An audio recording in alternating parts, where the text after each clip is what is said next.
A paz do Senhor, tudo bem? Como é que os meus irmãos estão? Espero que todos estejam bem, inclusive a sua família.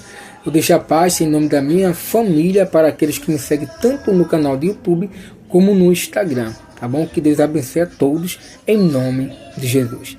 Mas, sem mais demora, por favor, abra em Filipenses, no capítulo 2, no versículo 25, ao qual diz: Eu, Paulo, julguei todavia necessário mandar até vós Epafrodito, por um lado, meu irmão, cooperador e companheiro de lutas, e por outro, vosso mensageiro e vosso auxiliar nas minhas necessidades, visto que ele tinha saudade de todos vós e estava angustiado porque vocês ouviram falar que ele adoeceu.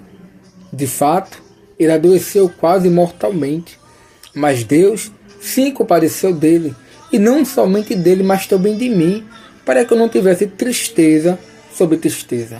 Por isso, tanto mais me apresso em mandá-lo, para que, vendo-o novamente, vos alegrei, e eu tenha menos tristeza. Recebam a ele no Senhor com muita alegria e honrem a ele.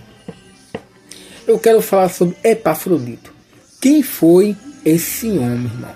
Bom, vamos tratar de alguns detalhes. Paulo estava preso provavelmente em Roma ou em Éfeso.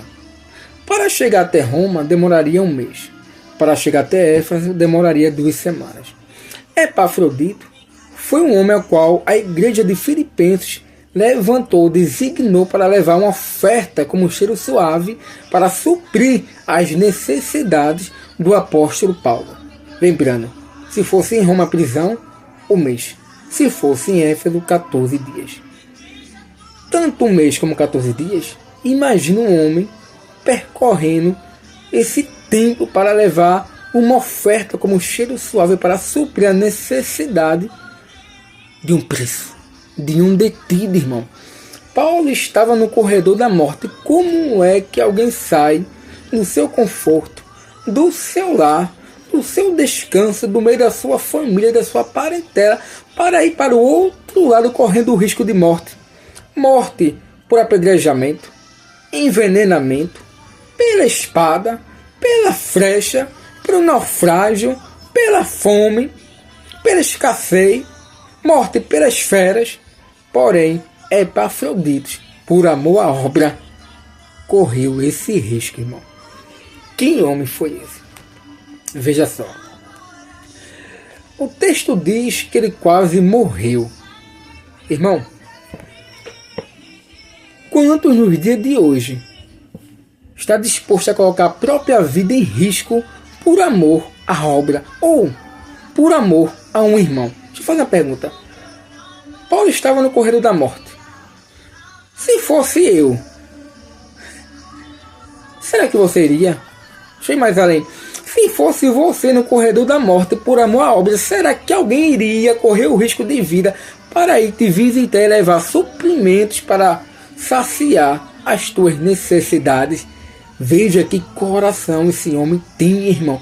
Por isso que Deus teve de misericórdia de Epafrodito.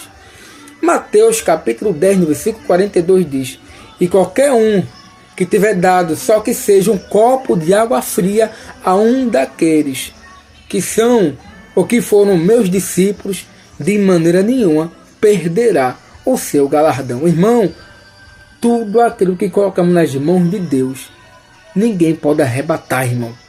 Como Epafrodito colocou a própria vida nas mãos de Deus, ou na obra, Deus preservou a vida de Epafrodito. Isso me faz lembrar 1 Crônicas, no capítulo 11, quando o rei Davi ainda fugia, quando Davi ainda fugia de Saul. Davi disse que queria tomar água lá de Belém. Ele pensou. Diz o texto que 3 dos valentes de Davi, ouvindo falar que Davi queria água lá de Belém, saíram escondidos, foram até Belém, correndo risco de vida, pegaram água e trouxeram até Davi.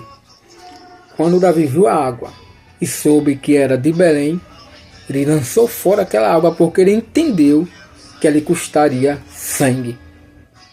Do mesmo modo, era Epafrodito.